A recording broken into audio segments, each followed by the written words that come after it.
자, 사람들이 저를 이제 또 주식 유튜버로 착각하시는데 사실 또 제가 IT 유튜버 꿈나무거든요. 그래서 이번에 나온 게이밍용 그래픽카드인 RTX 50 시리즈 리뷰를 한번 해보도록 하겠습니다. 일단 이 3D 렌더링 영상 보시면은 상당히 웅장해요. 사실 이 젠슨항이 AI에만 신경 쓴다, 이제 게이밍은 그냥 버렸다, 그도 그럴 것이 이제 매출의 한 95%가 거의 AI에서 나오고 있기 때문에 솔직히 이제 게이밍을 거의 버려도 되지 않을까 싶긴 한데, 그래도 또 게이머들 입장에서 얼마나 또 섭섭하겠습니까? 또 엔비디아 없이 어떻게 게임을 하라고, 이런 시선을 의식해서인지 황 회장님이 이번 RTX 50 시리즈는 전반적으로 양호하게 내준 것 같아요. 잠깐 젠슨항님의 발표 한번 들어보겠습니다. At 549, impossible without artificial intelligence, impossible without the 4 teraops of AI tensor cores, impossible without the G7 memories. Okay, so 5070, 4090 performance, $549. This is a 5070 laptop for $1299.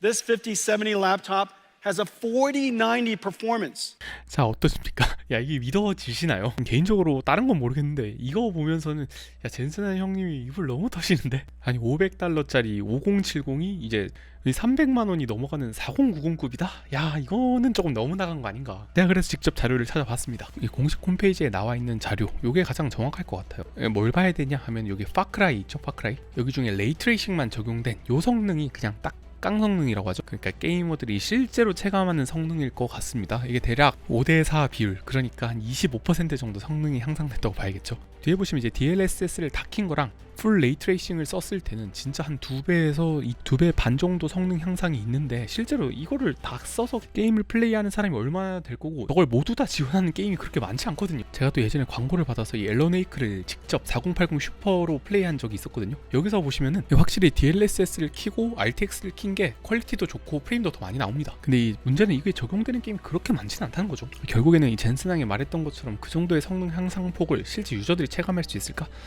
저는 좀 쉽지 않다고 봅니다. 그냥 깡 성능 기준으로 대략 25% 정도의 성능 향상이다, 이렇게 이해하시고 가면 될 것 같습니다. 그리고 스펙 시트를 비교해봐도 쿠다코어 수 같은 경우는 21,760개로 전작인 4090의 16,000개에 대비해서 한 25% 는 게 보여요. 근데 이제 텐서코어 같은 경우는 무려 3,352의 텁스, 전작 대비 엄청나게 많이 늘었어요. 거의 3배 가까이 올라갔는데, 아마 엔비디아도 이런 걸 생각하는 것 같아요. 하드웨어 깡 성능보다는 이제 소프트웨어를 섞어서 AI를 적극적으로 활용해서 이 성능을 좀 뻥튀기 시켜보자.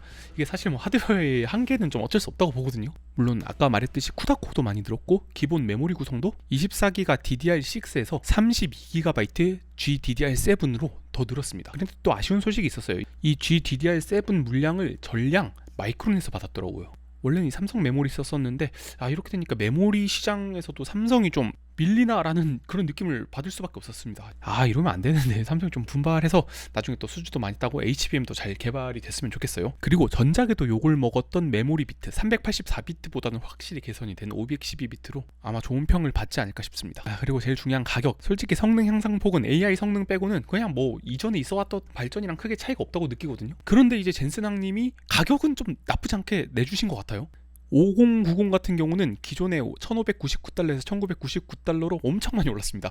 개인적으로 5090은 절대 안 살 것 같아요. 이게 대충 하나로 관세 포함해서 320만원인데 제가 봤을 때 용산 프리미엄 붙으면 400만원쯤 하지 않을까. 들려오는 괴담에는 370만원이 MSRP라는 썰이 있는데 이렇게는 안 나오겠죠? 뭐 어찌됐건 저는 5090 시리즈는 좀 잘 모르겠어요. 안 살 것 같아요. 너무 가성비 안 좋을 것 같습니다. 그리고 5090을 돌려야 될 작업도 없을 거고, 게임도 뭐 4K로 돌리지 않는 이상 없지 않을까요? 그리고 5080 시리즈는 999달러입니다. 이 가격은 나쁘지 않다고 봐요. 예전에 4080이 한 1200달러로 출시를 했었는데 좀 욕을 하도 많이 먹고 999달러로 내린 걸로 알고 있는데, 뭐 그런 면에서 5080 가격 나쁘지 않다. 그리고 더 좋았던 거는 이제 5070 Ti랑 5070은 오히려 가격이 떨어졌다는 거. 물론 이제 환율이 많이 올라서 어떻게 될지는 모르겠습니다만, 그래도 이 정도 가격대면 맨날 창렬이라고 욕먹던 엔비디아가 그래도 좀 뭔가 개선의 여지를 보여준 게 아닌가, 이런 부분 긍정적인 희망회로를 돌려봅니다.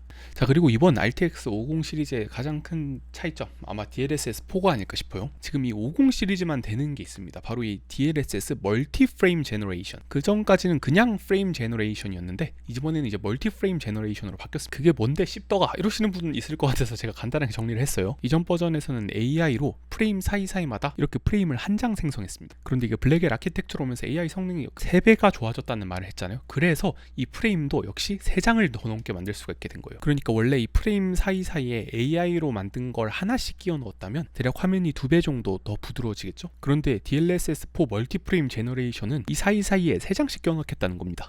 이게 실제로 보시면 DLSS를 다 껐을 때 그다음 DLSS4를 켰을 때 거의 10배 가까이 차이가 나시는 걸 볼 수가 있습니다. 확실히 지난 세대 3.5만 했어도 한 110 정도 나왔는데 이제는 200대 중반으로 2배가 더 오른 모습을, 물론 이게 화질이 열화된다는 단점도 있고 이 게임이 자체가 지원을 많이 안 하다 보니까 어떻게 보면 그림의 떡 같은 기술이지 않을까라는 생각도 합니다만, 앞으로 AI 성능이 더 좋아지고 지원하는 게임이 많아지면서 조금 더 게이머들을 위한 환경이 조성되었으면 좋겠습니다. 자, 오늘의 새로운 RTX 시리즈 신작 총평, AI로 살짝 과대 광고를 한 점은 없지 않아 있지만 그래도 게이머들한테 다시 한번 관심을 가져주는 게 아닌가 하는 기대를 살짝 해봤습니다. 여러분 새로운 RTX 시리즈에 대해서 어떻게 생각하시나요? 의견 있으시면 댓글로 달아주세요.